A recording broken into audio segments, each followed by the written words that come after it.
Daipori apuro he'i kure mboguataha. Tal cual. Sí. Daipori apuro he'i kurembo guataja. Ajá.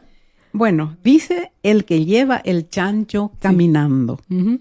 En el interior generalmente se traslada un cerdo, ¿verdad? Caminando, ¿verdad? O sea, atadito de una cuerda y se lo va llevando.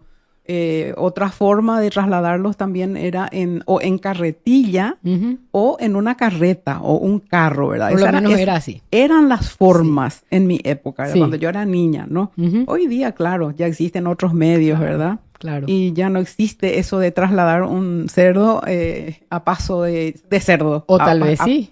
Y vaya a saber, Sí. bueno, en el interior siempre es posible, ¿no? Sí. Bueno, todos sabemos que el cerdo es lento en su andar, ¿verdad? Entonces de ahí viene el daipori apuro. No hay apuro. Total, el cerdo va caminando a su paso, ¿verdad? Ujú. A su posibilidad. Sí.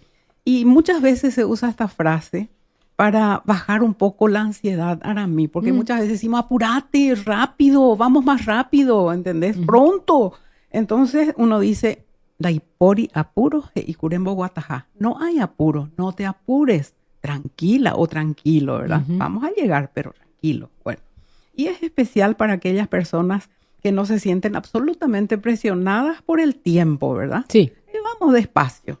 Bueno, eso es daipori apuro y curembo guatajá.